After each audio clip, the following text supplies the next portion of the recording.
The Sahara is the world's largest hot desert, spanning the entire northern part of Africa, yet it hasn't always been dry. Archaeological and geological research shows that it has undergone major climatic changes over thousands of years. Natural climatic shifts brought the African monsoon rains further north, transforming the landscape. This period between 11,500 and 5,000 years ago is called the African Humid, or Green Sahara period. Rain was far more abundant, and vast areas of the Sahara became savanna grasslands, crossed by numerous waterways and lakes. People have lived in the Sahara for thousands of years, relying on these water systems, hunting, gathering, fishing, and later herding animals along its fertile corridors. Rock art is one of the best records of the life of past peoples who lived across the Sahara. It often depicts extraordinary images of life, landscape, and animals that show a time when the Sahara was much greener and wetter than it is now. Some of the oldest rock art found in the Sahara is 8,000 to 12,000 years old.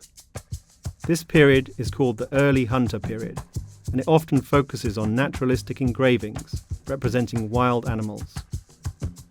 Generally, large mammals represented are typical of the savanna or wetland environments that existed during the early Green Sahara. These engravings have been connected to hunter-gatherer fisher cultures that followed wild game and waterways across the Sahara. The Messac Plateau in the central Sahara contains thousands of rock art engravings, including some of the oldest rock art in the Sahara. Found in this plateau is a large engraving depicting a crocodile walking with its hatchling. Life-sized, at more than 2 meters long, it dates back to a time when crocodiles were found in waterways, before the Sahara became drier, around 5,000 years ago. There are still a few relic populations of crocodiles that can be found even today in isolated oases. Here, we can see an engraving showing the outlines of a human figure next to a large elephant. It is a good example of the naturalistic style of the early hunter period. The image probably depicts the savanna elephant, which roams the grassy plains and woodlands of the savanna, and is now found largely in southern and eastern Africa. These two exceptional engravings of giraffes are in northeastern Niger. The area has been part of the trans-Saharan caravan trade for up to 2 millennia, but archaeological evidence shows much older occupation dating back over 8,000 years. The two giraffes are life-sized, measuring 5.4 meters. The engravings cannot be seen from ground level. They are only visible by climbing onto the outcrop. It is easy to imagine past peoples watching these long-necked, graceful animals in the former savanna below, and immortalizing them in stone for future generations. Most rock art found today in the Sahara dates from the pastoral period, roughly 7,500 to 4,000 years ago. This type of rock art focuses on domesticated cattle and scenes of daily pastoral life.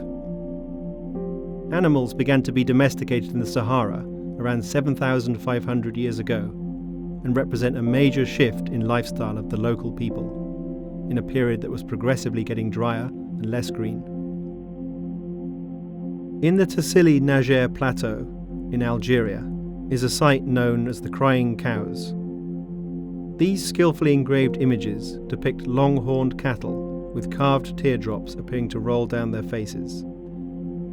They are thought to date between 7,000 and 8,000 years ago, when this environment was wetter.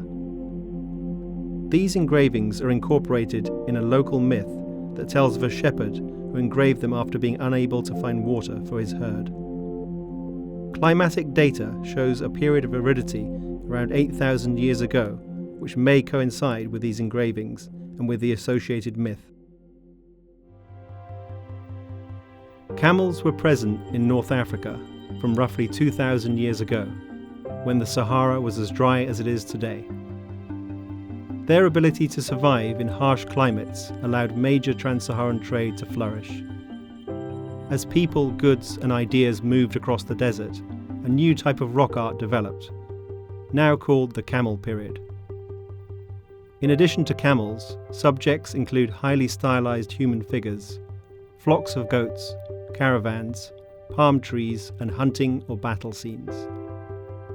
This camel is part of a complex scene located in Chad, on the southern edge of the Sahara, probably representing a camp with animal herds. Camels feature widely in rock art across the Sahara.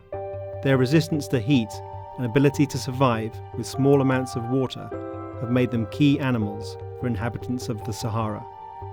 Deeply bound to their economy, material culture and lifestyle. It is not surprising that camels are considered the ships of the desert, transporting people, commodities and goods throughout the Sahara. Around 7,000 years ago, the Sahara began changing to a desert with natural climatic shifts. As it dried out, grasslands and lakes disappeared. Desertification processes were accelerated as vegetation, which helps generate rain, was lost, causing even less rain, and the soil lost its ability to hold moisture. The result? Desert.